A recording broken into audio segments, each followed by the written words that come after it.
It was a warm evening, the kind that embraced the Galilean hills with a soft glow as the day's light faded. Jesus and his disciples had spent the entire day healing the sick, comforting the weary, and teaching those who gathered around them about the kingdom of God. The work had been intense, emotionally draining as much as it was physically demanding.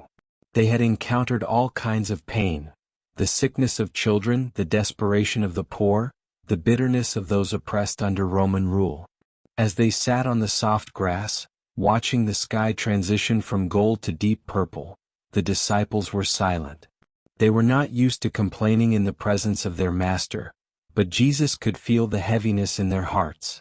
The pain of the people they served had weighed on them all day, and despite the miracles and the words of hope they had witnessed, there was a shared exhaustion among them. The disciples were gathered closely, some reclining on the grass, others sitting upright. Their faces were etched with the mixture of fatigue and quiet reflection. Peter was the first to break the silence, his voice thick with emotion. "Master," Peter began, his gaze fixed on the horizon, "today was hard. We tried to help as many as we could, but the suffering, it never seems to end. We heal one and another comes. We offer hope, and yet the pain around us feels endless." Jesus looked at Peter, and the compassion in his eyes was palpable.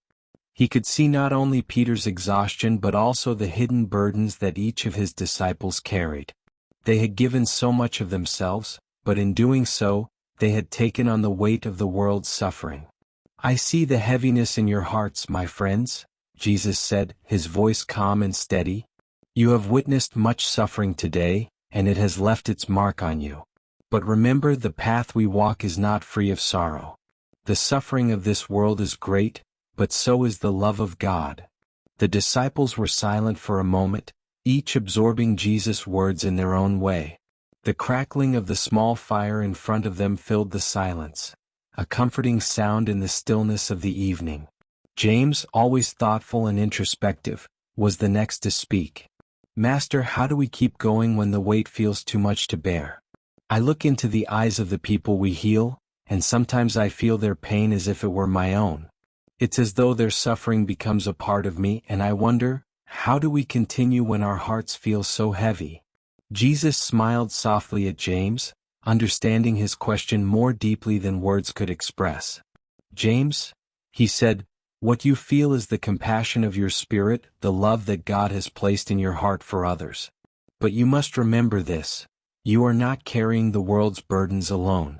The love that moves you to heal, to comfort, to serve, this love comes from the Father, and it is through His strength that you continue, not your own." The disciples nodded, but the weight of the day still lingered.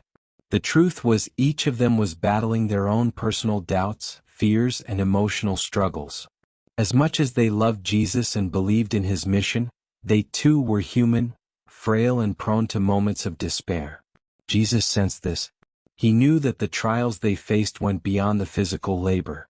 Their hearts were weary and their faith was being tested, not only by the outside world but by their own inner battles. He motioned for them to come closer, gathering them like a shepherd would gather his flock. "Let me tell you a story," Jesus began, and the disciples, who had often heard him teach through stories, listened intently. "There was once a young woman," Jesus continued, "who lived in a small village not far from here. She was known by all for her kindness and her ability to help others in need. People would come to her with their troubles and she would listen, offering words of comfort and hope. But what the people did not know was that this woman carried many burdens of her own. She had lost her family to illness when she was young, had struggled with poverty all her life, and had endured heartache that would have broken many others. Yet, despite all of this, she continued to give to those around her." The disciples could feel the weight of the woman's suffering in Jesus' words, and they could relate to her struggles in their own ways. "One day," Jesus continued, "a great storm came and her village was destroyed in a flood. Everything she owned, everything she had built, was washed away. She stood on the shore, watching as her home was carried away by the water, and for the first time in her life she felt truly broken." Jesus paused, letting the gravity of the woman's despair settle into the hearts of the disciples. They had all faced storms, literal and metaphorical, and they knew the feeling of standing in the aftermath, wondering how to begin again. As she stood there, Jesus said softly, she cried out to God, "Why, Lord? Why must I endure so much? How can I be strong when everything around me is falling apart?" She wept, feeling as though her spirit had been shattered beyond repair. The disciples, who had often asked these same questions in moments of deep pain, listened intently. They understood the woman's despair, for they had felt it themselves. But then, Jesus continued, in the midst of her tears, a soft voice spoke to her heart. It was not a loud voice, nor was it commanding. It was like a whisper, gentle and comforting. The voice said, "My child, you have faced many storms, and yet you are still standing. You are resilient not because you do not feel pain, but because you continue to rise after each fall.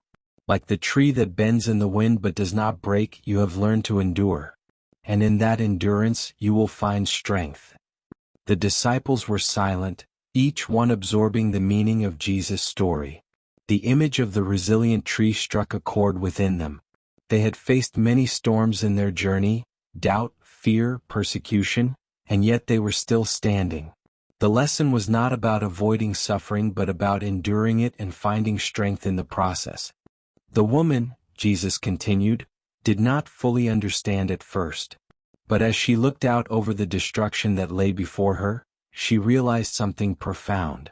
She had lost her home, her possessions, everything she had worked for, but she had not lost herself.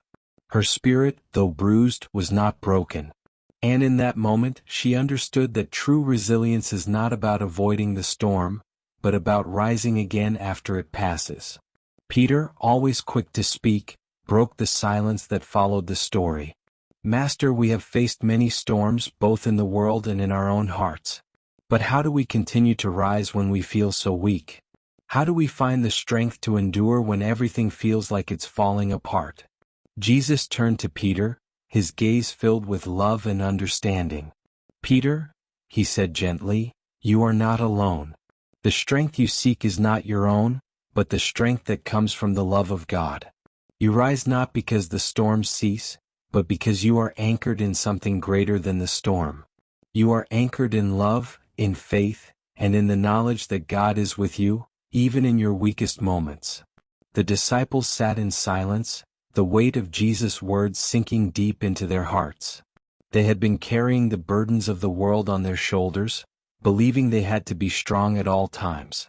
But now they understood that true strength was not about being unbreakable.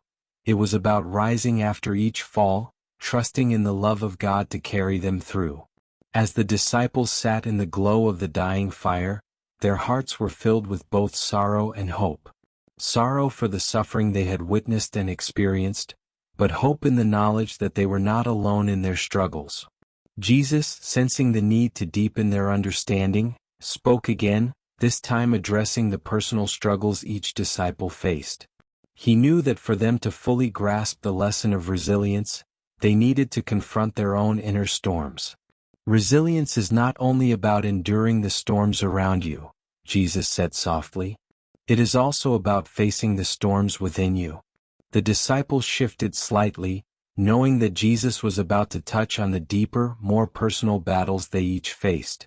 "John," Jesus began, turning to the youngest of his disciples. "You have a heart filled with love, but I see the fear in your eyes. You are afraid that you are not strong enough, that you are too young and too gentle to walk this path." John looked down, his heart heavy with the truth of Jesus' words.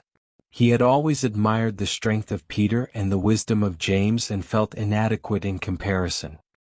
He feared that his gentle nature made him weak, unworthy of the mission Jesus had called him to. "But let me tell you something, John," Jesus said, his voice filled with warmth.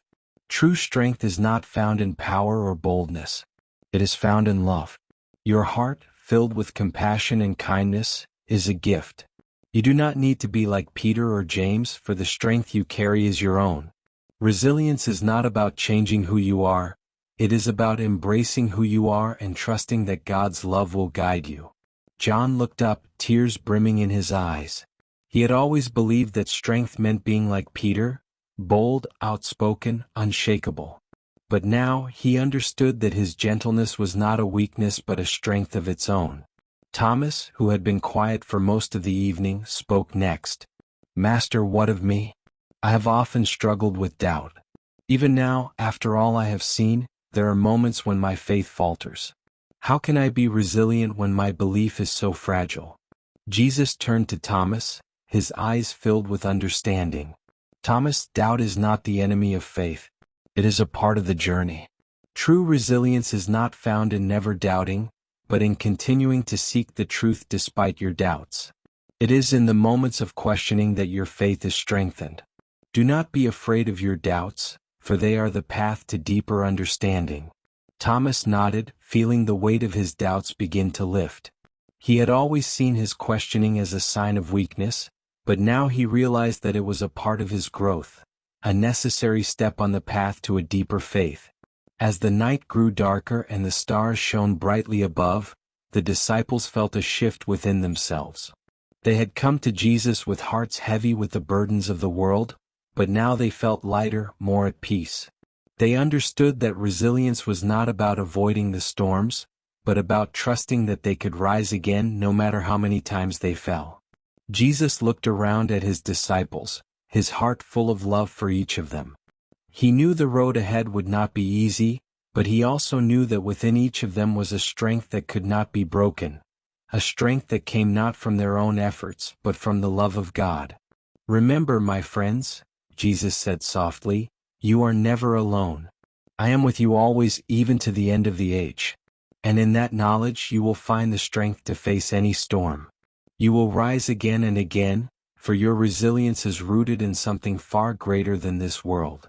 The disciples smiled through their tears, their hearts lighter than they had been in a long time. They knew now that they had the strength to face whatever lay ahead. And with that strength came a joy that could not be taken away. As the fire died down to glowing embers, the disciples lay back on the grass, gazing up at the star-filled sky. They felt a deep, abiding peace, a peace that came not from the absence of hardship, but from the knowledge that they were strong enough to rise again, no matter how many times they fell. Jesus watched over them, his heart full of love for his beloved friends. He knew that the journey ahead would be filled with challenges, but he also knew that they were ready. For they had learned the true meaning of resilience, not in being unbreakable, but in trusting in the love of God to lift them up every time they fell. And so, under the vast canopy of stars, the disciples drifted off to sleep, their hearts full of hope, knowing that no matter how many times they fell, they would rise again. For in their resilience, they had found not only strength, but the deep and abiding love that would carry them through all of life's trials. In the days and weeks that followed, the disciples continued their journey with Jesus, encountering more trials, more suffering, and more opportunities to teach and heal. But now they carried with them a deeper understanding of what it meant to be resilient. Peter, once quick to speak and even quicker to doubt, learned to find his strength not in his own abilities, but in his faith in God. John, who had once feared that his gentleness made him weak, came to embrace his compassionate heart as a source of strength. Thomas, who had often struggled with doubt, found that his questioning led him to a deeper, more resilient faith. Together they faced storms, both literal and metaphorical, and each time they rose again. For they had learned the lesson of emotional resilience, that true strength is not found in avoiding hardship, but in rising after each fall, trusting in the love that never fails. And through it all, Jesus walked with them, guiding them, loving them, and reminding them that they were never alone. For in his presence, they had found the ultimate source of their resilience, the unshakable love of God. This is end of the story. Please like this video and subscribe this channel for more Jesus story like this. May the God watch over you.